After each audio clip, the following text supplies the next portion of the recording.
afternoon. This is Mamta Verma. So we were continuously doing the work of Alexander Pope. Last class में हमने mock heroic poem Alexander Pope की जो great है The Rape of the Lock उसको detail में किया था. Next करते हैं हम. So नेक्स्ट उसका वर्क है Alexander Pope की पोइम है The Windsor Forest. The Windsor Forest. Okay, so Windsor forest है, ये एक नैरेटिव पोइम है, नैरेटिव पोइम ओके, जो 1713 में पब्लिश हुई थी. ठीक है, नैरेटिव पोइम है जो 1713 में पब्लिश हुई थी. इसमें रूरल लाइफ डिस्क्रिप्शन मिलता है. No need to go into the depth and summary, कुछ भी नहीं है, just remember the title only. Okay, next है इलेजी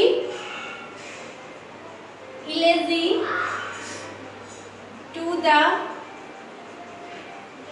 memory of an unfortunate lady. Okay, memory to the death of unfortunate lady.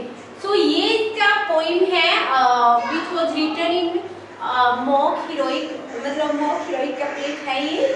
ठीक है, heroic couplet में लिखा है इसको, heroic couplet and publish 1717. Okay, so ये जो पोइम है इसमें अलेक्जेंडर पोप है, he gives the discussions of the ghost of a lady who is standing before Alexander Pope and this lady is kill herself. उसने suicide किया है उस lady ने, तो उसका घोस्ट है वो अलेक्जेंडर पोप को दिखाई दे रहा है. That lady is in the stomach there is swords also. Okay, तो वहाँ एक वो भी है, तलवार है जिसकी हेल्प से लेडी ने सुसाइड किया है. So what was the reason behind her suicide. Okay, so यहाँ जो अलेक्जेंडर पोप है वो सुसाइड के लिए उसको रिस्पॉन्सिबल ठहराता है. जैसे वो लेडीज है वो अपनी स्टोरी बताती है वो घोस्ट की, कैसे उसने सुसाइड किया. ओके, तो कैसे उसकी फैमिली सोसाइटी है वो रिस्पॉन्सिबल है. ओके, तो ये सब स्टोरी है. आपको इसमें भी स्टोरी पे जाने की जरूरत नहीं, इतनी इम्पोर्टेंट नहीं है. जस्ट मैं बता देती हूँ, अनफॉर्चुनेट लेडी है, उस लेडी का जो घोस्ट है और उसने सुसाइड कर लिया है, तो उसके लिए यूज हुआ ये वर्ड अनफॉर्चुनेट लेडी. ठीक है, सो नेक्स्ट जो पोइम है अलेक्जेंडर पोप की, दैट इज द डंसियड. ये बहुत इंपॉर्टेंट है भाई, द डंसियड. सो ये जो पोइम है द डंसियड, ये अलेक्जेंडर पोप की मोक हीरोइक पोइम है, बहुत इंपॉर्टेंट है. ठीक है, mock heroic poem, mock heroic poem. It is written in 2 edition, 2 edition में लिखी गई है, 2 edition and 2 edition with 4 book. ठीक है, टोटल इसमें 4 बुक है. तो इसका जो फर्स्ट एडिशन है वो आया था 3 बुक्स के साथ 1728 में, एंड सेकंड जो एडिशन है वो आया था 4 बुक के साथ 1742 में. ओके, 1742 में. सो यहाँ 4 बुक जो लास्ट एडिशन आया था उसका नाम है द न्यू डंसियड. ओके, सो इस नाम से इसका जो पब्लिकेशन था न्यू डंसियड. सो ये जो पोइम है द डंसियड, ये एक मोक हीरोइक पोइम है, बहुत इंपॉर्टेंट है एग्जाम के लिए. तो इसकी जो क्या इसमें किस पे बेस्ड है ये. ठीक है, सो यहाँ सबसे पहले ये मोक हीरोइक पोइम है जो 4 बुक में लिखी गई है और 2 एडिशन में. सो फर्स्ट 3 बुक के साथ इसका फर्स्ट एडिशन है वो 1728 में आया था, एंड सेकंड है वो 4 बुक के साथ इसका नाम चेंज हुआ the new Dunciad. Okay, so ये क्रिटिसिज्म है. इस पोइम का जो मेन पर्पज है to criticize the Grub Street writer.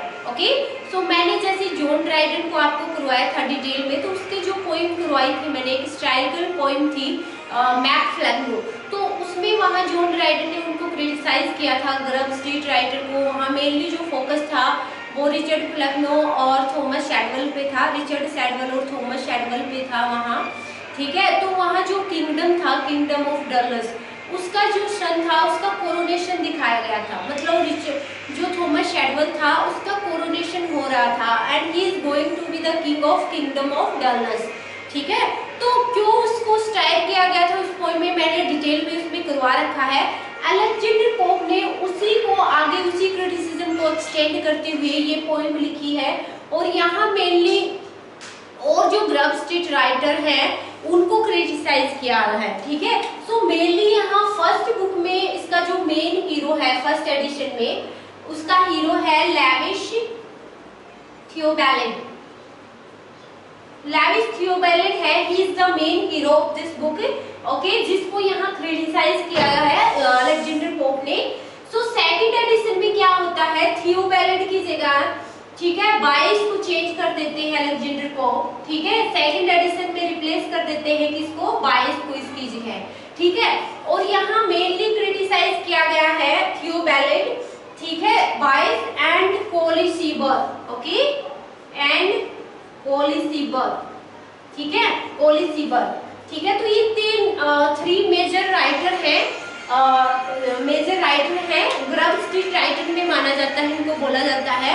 तो अब इनको क्रिटिसाइज क्यों किया है अलेक्जेंडर पोप ने, क्योंकि कोलिसीबर है, he is a very minor writer.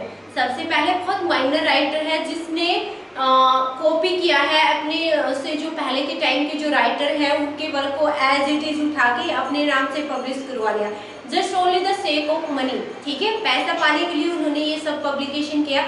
सो इसने जितना भी वर्क इसके ऐसे हैं या बुक्स जो भी लिखी है इसने, वो बहुत ही full of stupidity, dullness, meaningless, कोई सब्जेक्ट नहीं है, कोई थीम नहीं है। जस्ट अलेक्जेंडर पोप ने बोला कि इमिटेशन में भी इन्होंने खुद का माइंड यूज नहीं किया। कई बार क्या होता है, कोई राइटर किसी के आइडिया से काफी इन्फ्लुएंस होता है, ठीक है, इंस्पायर्ड होता है, तो वहां से ले लेता है एक दो लाइन कुछ भी, लेकिन वो बाकी वर्क के क्रिएशन में खुद का माइंड यूज करता है। लेकिन ये ऐसे राइटर थे जो अदर राइटर्स के वर्क को स्टील करके they publish all the work as their name. Okay, सिर्फ टाइटल चेंज करते थे, बाकी कुछ नहीं। तो ऐसा नहीं कि उसका सब्जेक्ट मैटर कुछ खुद से ले रहे हैं, आइडियाज खुद का हो, लैंग्वेज खुद की यूज की हो, कुछ पोएटिक डिक्शन कुछ डिफरेंट हो, ठीक है, थीम डिफरेंट हो, ऐसा कुछ नहीं होता था। ठीक है, तो ऊपर से कोलिसीबर जैसा माइनर और स्टूपिड राइटर को पोएट लॉरिएट बना दिया। तो अलेक्जेंडर पोप है, उसको इस वर्क में इसको बोला है the son of the goddess of dullness. ठीक है, तो इस पोएम की जो डंसियड है ये एक मोक हीरोइक पोएम है जहां गॉडेस डलनेस है। डलनेस इस वर्क की थीम है, मेन थीम है, और यहाँ इसमें डलनेस को एज ए कैरेक्टर दिखाया गया है, गॉडेस ऑफ डलनेस, जिसका सन माना गया है कोलिसीबर को, कि डलनेस का जो फेवरेट सन है वो कोलिसीबर है। ठीक है, तो यहाँ दिखाया गया है चारों इसकी जो वर्क बुक्स है उसमें मेनली यही दिखाया गया है कि कैसे डलनेस है उसने धीरे धीरे हर फील्ड में अपना कंट्रोल कर लिया है, जैसे साइंस, मेडिसिन, एस्ट्रोनॉमी, एस्ट्रोलॉजी, ठीक है, टेक्नोलॉजी, सब में अपना कंट्रोल कर लिया है कैसे, तो ये दिखाया गया है। सो इसमें दो तीन और राइटर है इस पोएम में जिसको अलेक्जेंडर पोप है मेनली उनको क्रिटिसाइज करता है, तो मैं उनके नाम बता देती हूँ आपको, just remember the name only. So mainly जो क्रिटिसाइज किया गया है इस वर्क में वो थियोबैलिड, लेविस थियोबैलिड और कोलिसीबर को किया गया है। ठीक है, तो कुछ और राइटर है जैसे सर्वेंटस है,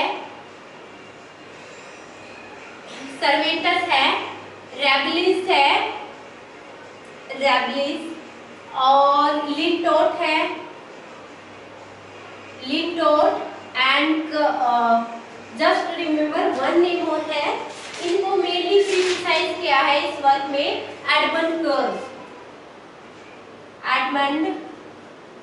कर्व। ओके, तो ये और राइटर है जिनको क्रिटिसाइज किया गया है इस वर्क में by Alexander pope. Okay, so ये था, ज्यादा मैंने इसको बिल्कुल डीप में पढ़ा है द डनफील्ड पोएम को, तो इसमें कुछ नहीं है, जस्ट डलनेस की बात हो रही है, थीम इसमें मेन डलनेस है कि कैसे उसने चारों तरफ मतलब सब पे कंट्रोल कर लिया है, सबको अपने कब्जे में ले लिया है। ठीक है, बाकी मीनिंग ऐसा कुछ है नहीं, पूरा वर्क इन राइटर्स का मीनिंगलेस है, माइनर राइटर है जिन्होंने कुछ भी नहीं लिखा, फिर भी जैसे कोलिसीबर जैसा राइटर है वो पोएट लॉरिएट बन गया। ठीक है, तो इन्हीं को क्रिटिसाइज किया गया है, दैट्स इनफ।